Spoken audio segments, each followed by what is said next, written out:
여러분 안녕하십니까. 오늘도 어김없이 아침엔 매일경제 시간입니다. 자, 오늘 아침에요. 역시 꽤 춥습니다. 하지만요, 낮부터는 기온이 조금 올라서요. 때이른 추위가 누그러질 거라고 합니다. 오전에는요, 따뜻한 외투가 좋겠습니다. 자, 일명기사 바로 출발합니다. 먼저 매일경제 톱기사 소개해드리죠. 자, 매일경제 일면 경제 얘기인데요. 미국 연방준비제도 이사회 연준발 침체가 확산되고 있다. 신흥시장이 발작을 일으키고 있다는 겁니다. 자, 신흥시장 발작부터 좀 소개해드리죠. 여기 작은 제목 아랫부분입니다. 어제요, 아시아 증시 동반 급락을 했고요. 그리고 우리나라 역시 주식시장 좋지 않습니다. 아울러 환율, 원화값은요 31개월 만에 최대 낙폭, 좋지 않은 모습. 이게 발작 증상이라고 볼 수 있는 거고요. 좀 더 위로 가죠. 여기 보면요, 노벨 경제학상 수상자 버네키 전 연준 의장이었죠. 이렇게 얘기합니다. 지금 강달러 이것이 신흥국 위기를 촉발할 것이다. 미국의 이기심이 들어가 있다. 이런 지적이 섞여 있는 것 같습니다. 그리고요, 여기 지금 현업에 종사하시는 전문가들 이렇게 얘기합니다. 미국도 앞으로 6개월에서 9개월 내에 침체가 올 것이다. 대책 있는가? 이렇게 지적하고 있습니다. 다음은 경향신문입니다. 아래쪽에 있습니다. 우리나라 기업 얘기입니다. 미국 반도체 장비업체 KLA 중국 공장 납품 중단. 자, 이렇게 된다면요, 중국에서 반도체를 생산하는 우리나라 기업들 타격 입는 겁니다. SK 하이닉스도 포함이 됐습니다. 공급을 못 받는 거예요. 자, 미국 행정부 수출 통제에 따른 첫 조치인데요. 이렇게 되면 우리 기업들 난감해집니다. 삼성전자의 통보 여부는 아직 확인이 안 됐다. 일단 SK 하이닉스는 타격을 받을 수밖에 없는 상황이다. 이렇게 기사에 적혀 있습니다. 이번엔 조선일보입니다. 이쪽에 있습니다. 우리 군 얘기인데요. 눈길 잡는 표현이 들어가 있죠. F-35 그렇습니다. 최신 스텔스기, 우리가 굉장히 공을 들이고 있는 전투기거든요. 공갈 기관포로 북한에 맞대응 출격했다. 공갈 기관포요. 전투기에는요, 미사일도 장착되지만 기관포가 기본으로 장착되는 거거든요. 그런데 이게 공갈이랍니다. 좀 더 보겠습니다. 훈련용 공갈탄만 장착하고 출격. 훈련탄을 출격하고 출격을 했다고요. 자, 문정부 시절부터 지적이 있었지만 군 당국 그동안 실탄 확보를 안 했다. 그러면 이게 뭐 연습하러 출격하는 겁니까? 이 최근에 북한의 어떤 전투기 모든 훈련 모습이 있었잖아요. 그거에 대응하기 위해서 맞대응을 했는데 역시 훈련용 실탄, 훈련용 총알만 달고 출격했다는 겁니다. 문제가 좀 있어 보입니다. 마지막으로 한국일보 보시죠. 역시 일면 기사로 군 얘기인데요. 김일병은 오늘도 중금속 물을 마셨다.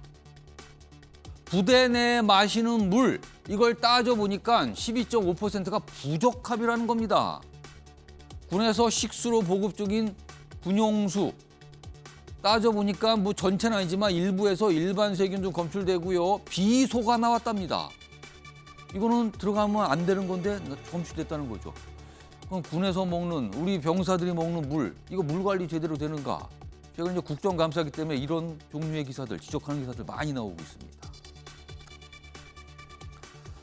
자, 지금까지 일명기사 짚어봤고요. 오늘도 다양한 분야의 뉴스 준비되어 있고요. 그 뉴스의 의미 깊숙하고 그리고 그 배경까지 설명해 주시기 위해 네 분 자리하셨는데요. 한 분씩 소개해드리겠습니다. 자, 우선 화면 첫 자리입니다. 조정훈 시대전환 국회의원 오늘도 자리하고 계십니다. 그리고 그 옆에는요, 김병민 국민의힘 비대위원 나와 계시고요. 세 번째 자리에는 김종욱 전 청와대 행정관 자리하고 계십니다. 그리고 마지막으로 최진년 변호사 오늘도 나와 계십니다. 자, 네 분 안녕하세요. 네, 반갑습니다.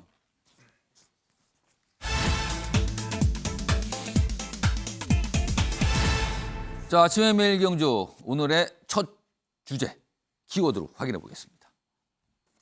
전술핵입니다. 요즘에 이 표현이 뉴스에 참 많이 등장을 해요.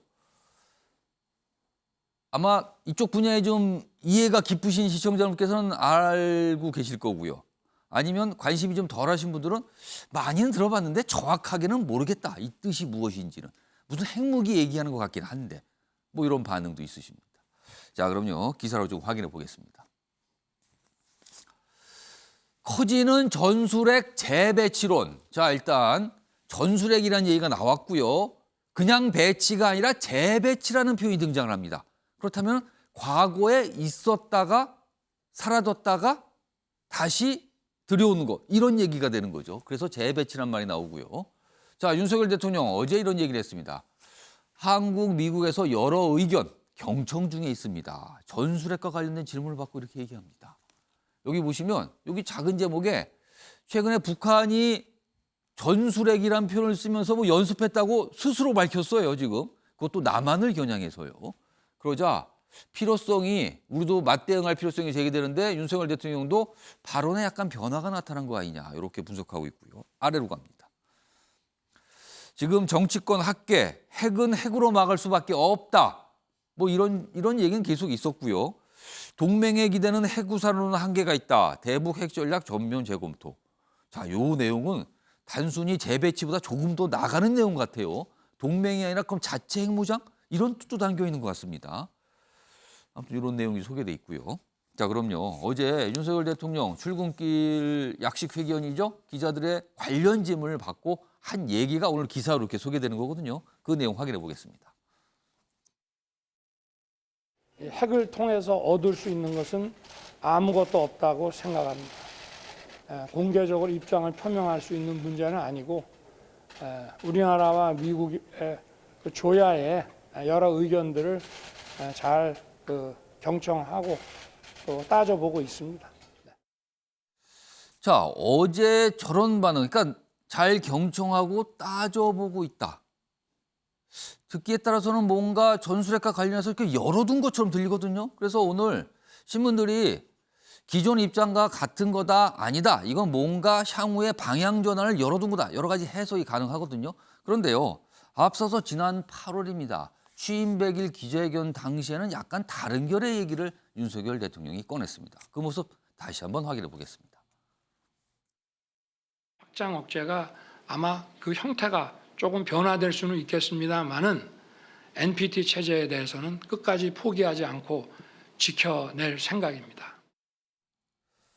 자, 조정훈 의원께서요. 지금 현역 국회의원이시니까 사실은 이런 문제 국회 차원에서 토론이 될 수도 있고 그동안 많이 또 이루어졌어요. 토론도 열렸고요. 자, 일단 전술핵. 이게 현실성이 과연 있는 것인가? 우리나라가 사실은 1991년에 이 한반도 비핵화 선언 이 이후에 이제 핵이 빠졌거든요. 이 한반도 우리나라에서요. 근데 이거를 다시 재배치한다. 일단 첫 단계는 그걸로 보여요. 재배치론의 이거는. 근데 이게 과연 현실성이 있는 것인가? 이거 어떻게 판단하십니까? 예, 현실성이 있느냐 없느냐보다 중요한 게 예. 필요한가죠. 예, 필요하다면 현실이 되게 만들어야 예. 되겠다고 생각합니다. 즉 북한이 5년, 10년 전에는 상상할 수 없었던 선들을 훅훅 넘고 있지 않습니까? 이제 ICBM 발사, 그다음에 7차 핵실험이 임박했다는 것이 전문가들의 공통된 의견입니다. 그렇습니다. 대통령으로서 반드시 지켜야 될 임명 하나는 우리 국토와 우리 국민을 무슨 수가 있어라도 지켜야 되는 것입니다. 예. 전술핵뿐만 아니라 우리 스스로가 핵을 가져야 되는 것이 유일한 방법이라면 그 또한 논의할 수 있다고 생각합니다. 키신저가 말한 적이 있죠. 핵을 갖고 있는 나라와 핵을 갖고 있지 않는 나라가 전쟁했을 때 예. 핵을 갖고 있는 나라의 뜻대로 끝나지 않는 전쟁은 인류 역사에 없었다. 굉장히 중요한 시사점입니다. 예. 우리가 원해서 가볍고 기쁜 마음으로 핵을 우리도 가져야 된다, 전술핵 배치해야 된다라는 사람 아무도 없습니다. 예. 상황이 이렇게 돼버렸기 때문에 예. 북한이 마치 이제 최근에 핵무력 정책을 법제화했지 않습니까? 그렇습니다. 핵을 쓸 수 있다. 거기 또 하나 나온 게 이제 영토 완정이라는 표현이 있습니다. 이게 뭐냐면 사회주의 체제로 한반도 전체를 통일하겠다라는 걸 아주 공식화했거든요. 예. 그러니까 넘지 말아야 선들이 이렇게 훅훅 넘고 있는데 단순히 상징적이고 이미지적인 선언만으로는 한반도의 안보를 지킬 수 없다는 데는 우리 국민 모두 다 예. 동의하고 있다고 생각합니다. 그래서 전술핵 재배치를 포함해서 예. 어떻게 하면 이 힘의 균형을 맞출 수 있는지 우리도 우리 국민과 국토를 지키기 위해서 넘지 말아야 될 선은 없다라는 예. 것을 천명해야 된다고 생각합니다. 그러니까 그동안 이 핵무기가 등장하면 이게 사실은 대단히 복잡하고 굉장히 약간 격한 논쟁도 벌어지거든요.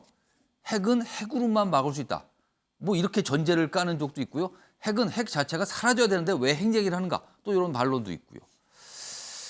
일단 조정훈 의원께서는 전술핵 재배치 문제 검토할 수 있다. 그리고 자체 핵무장 이런 것도 얘기할 수 있는 거 아니냐. 약간 이런 취지의 설명을 해주셨는데요. 다음 기사 하나 더 보겠습니다. 다음 기사는요. 이게 과연 지금 상황에서 우리가 가능한 옵션인가 이른바. 뭔가 군사적 옵션인가 이걸 좀 따져보는 기사예요. 핵에는 핵, 전술핵 재배치론 부상했다. 그런데 비핵화를 고수하는 미국은 부정적이다. 우리나라가 어떤 핵 재배치 또는 핵 자체적으로 핵을 갖는 거 이거죠. 국내외에서 북핵 임계치 넘었다 평가 나오고 있다. 그리고 재래식 전력만으로 과연 억제가 가능한가 의문 제기가 되고 있는 거죠. 그래서 지금 전술핵 재배치나 뭐 나토식 핵 공유론, 과거 대선 때도 이런 얘기 좀 토론이 좀 있었죠. 근데 뭐 뒤에 핵 공유론은 그렇다 치지만 이 재배치 부분은 다시 좀 화두로 등장한 거예요. 그러나 이렇게 되면은 이른바 한반도 비핵화 원칙에 위배된다. 그리고 미국이 과연 이거에 대해서 긍정적 반응 또는 동의 이게 있을까 이렇게 됩니다. 그럼 만약에 우리나라에 핵이 들어오게 된다면 어떤 식으로 재배치든 무장이든 일본, 대만까지 핵 배치 도미노 이거 걱정도 있다. 여러 가지 이제 이 뭐랄까요? 과제일까요? 아니면 난관일까요? 이런 게 좀 적혀 있습니다. 자, 이 얘기 좀 해보죠. 우선 김종욱 전 행정관께. 일단 전술핵이라는 게 무슨 뜻인지 설명 좀 해주세요. 이게 또 근본적인 걸 좀 들여다봐야 될 것 같아요. 일단 말씀하신 이제 파괴력 문제랑 거리 문제일 수밖에 없는 건데요. 예. 뭐 기본적으로 하여튼 100킬로톤 이하를 예. 전술핵이라고 얘기하고 좀 단거리에 해당되는 거죠. 예. 아시겠지만 히로시마 같은 경우가 15킬로톤이라고 얘기를 합니다. 아, 그러니까 아무리 전술핵이라고 얘기하더라도 엄청난 파괴력을 가질 수밖에 없는 것이고요. 그 전술핵과 그거보다 좀 더 규모가 큰 거는 전략핵이라고 표현하는 겁니까? ICBM에 달라서 이제 훨씬 더 높은 파괴력을 가진 건데 아마 국내 이것도 시뮬레이션을 한 게 있는 것 같아요. 용산에 10킬로톤 정도의 전술핵이 떨어졌을 때 어떤 일이 10킬로톤. 예. 예. 그랬을 때 최대 31만 명의 사상자가 발생을 합니다. 5만 명 정도가 사망을 하게 되는 것이고 예. 그 파급력이 수원까지 간다고 얘기를 할 정도이기 때문에 만약에 수도권 쪽이 서울 지역에 10킬로톤 정도의 전술핵만 떨어진다고 하더라도 예. 엄청난 파괴력을 갈 수밖에 없는 측면들이 분명히 있죠. 예. 따라서 북한의 어떤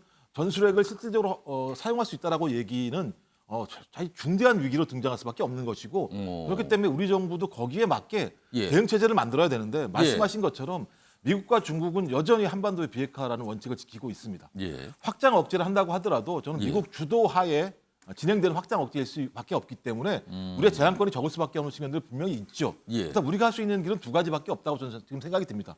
그러니까 기본적으로 소위 핵을 만들어낼 수 있기 직전까지 우리의 모든 능력들을 만들어내는 것에 대해서 미국과 협의해내는 것. 그러면 핵무기를 우리가 만들 수 있는 직전 단계까지는 가 있어야 된다. 최단 시간까지 만들어낼 수 있도록 합리화 협의하는 것 하나하고 예. 비핵 응징 능력입니다. 현무 예. 5 같은 아주 강력한 비핵 응징 능력을 하는 두 가지 축을 가지고 간다는 생각이 드는 것이고요. 왜냐하면 한국 정부가 만약에 우리 스스로 비핵화 원칙을 깨는 순간 예. 전체적인 전략 자체를 다 수정을 해야 되는 것이고요. 아마도 미국이 여기에 응하기 어려울 겁니다. 아마 예. 중국과는 더 대화하기가 어려울 것이고요. 중국은 아마 우리가 사드 배치 정도 가지고도 뭐 대단한 반응이었거든요, 지금요. 네, 그렇기 때문에 말씀하신 예. 전술핵 문제와 관련해서 우리의 능력을 기르기 위해서는 한미 간의 비공식적인 긴밀한 대화를 통해서 그 정도의 협의를 해내는 것과 예. 또 하나는 비대칭 능력으로서의 핵은 아니지만 예. 거기에 능가한 현무 5 이상의 능력을 갖추는 방법들로 가야지 예. 대놓고 제가 볼 때 전술핵을 얘기하는 건 예. 오히려 우리 스스로가 어떤 능력 어떤 활용의 유연성들을 오히려 좁힐 수 있는 측면들이 분명히 있기 때문에 예. 좀 조심스럽게 접근해야 된다고 저는 생각을 합니다. 그러니까 지금 북한의 핵 위협이 상당히 구체적으로 와 있어요, 지금요. 과거보다도 지금. 그런 상황에서 우리도 미국의 핵 재배치해야 된다. 아니다. 더 나가서 우리가 자체적으로 핵무장 이것도 생각해야 된다는 쪽이 하나가 있고요. 지금 김종욱 전 행정관께서는 그거는 여러 가지 문제를 일으킨다. 그렇기 때문에 재래식이지만 굉장히 강력한 무기. 최근에 공개된 게 있습니다. 우리나라의 현무. 이런 정도를 많이 확보하는 거. 그리고 우리가 핵무기를 갖기 직전까지의 어떤 단계를 갖추고 있는 거. 그리고 마음만 먹으면 얼마든지 핵무기 우리 만들 수 있어서 쓸 수 있다. 이거를 보여줘야 된다. 약간 다르죠, 방향이요. 이런 식의 논의들이 그동안 있었고요. 오늘 패널 두 분도 그런 말씀을 해주셨는데요. 김병민 비대위원. 예. 국민의힘 지금 지도부에 계시니까 지도부 차원에서도 이런 거 고민을 하시고 좀 입장도 내고 그러실 거 아닙니까? 앞으로 이거 보니까 이슈로 계속 나올 것 같은데요. 이거 어떻게 생각하십니까? 정치권에서도 이런 논의들이 계속 촉발될 것으로 보이고 예. 지금 있게 되는 이런 언론이라든지 전문가들의 반응까지도 아마 미국을 비롯한 국제사회가 또 예의주시해서 볼 수밖에 없는 상황으로 예. 봅니다. 중요한 것이 윤석열 대통령의 입장이 무엇인가가 제일 중요할 텐데 예. 굉장히 좀 말을 아끼고 있지만 사실 어제 발언은 그렇게 명확한 건 아니었어요. 말을 아끼고 예. 있음에도 불구하고 과거에 비해서는 조금 더 진전된 상태의 예. 발언이 아닌가 생각이 됩니다. 이 말씀을 드리는 이유는 지난날 대통령 선거에 당내 경선 토론회가 굉장히 많은 숫자가 있었는데 예. 이때 가장 뜨거웠던 주제가 바로 전술핵 재배치 혹은 핵무장에 관련된 얘기였습니다. 예. 상대 후보였던 홍준표 당시 후보가 강력하게 이와 같은 주장을 했고 당시의 윤석열 후보의 입장은 꽤나 명확했던 게 예.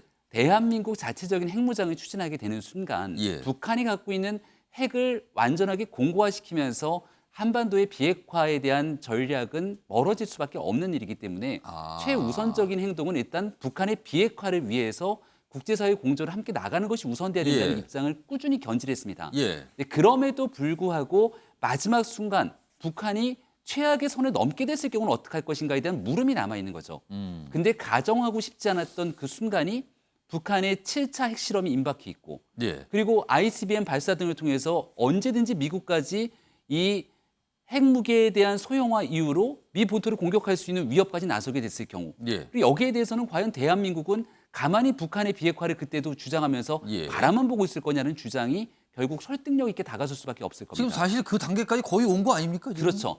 여기서 대통령과 정부가 직접 미국을 대상으로 예. 현재 이런 상황이니 주한미군을 중심으로 대한민국에 주한미군이 있기 때문에 예. 전술핵 재배치에 관련된 내용들은 주한미군이 전술핵을 가져다가 공유할 수 있는 방식들이 있기 때문에 이런 내용을 직접 주장하기에는 상당 부분 부담이 될 겁니다. 예. 하지만 여의도 정치권을 중심으로 예. 또 많은 전문가들이 북핵 위협에 대한 대응에 대한 여러 옵션 중에 하나로서 주장하게 된다면 예. 여기에 대한 레버리지의 하나로서 활용할 수 있는 측면들이 있지 않는가 생각을 하고요. 예. 그런 측면에서 지금은 북한의 7차 핵실험과 미사일 도발에 대해서 이 같은 대한민국의 추후 대응 방향에 대한 예. 생산적인 논의가 진행되는 것이 오히려 국회 차원에서 정말 필요할 때다라는 말씀을 드립니다. 그러니까 국회 차원에서 뭔가 논의가 있고 그게 이른바 정치권 쓰죠. 레버리지. 그러니까 어떤 당사자가 직접 뭘 하기 뭐 하니까 다른 쪽에서 이런 얘기가 있으니까요. 고민해 보세요. 이렇게 말할 수 있는 그 수단으로 쓰면 좋다는 건데 사실요.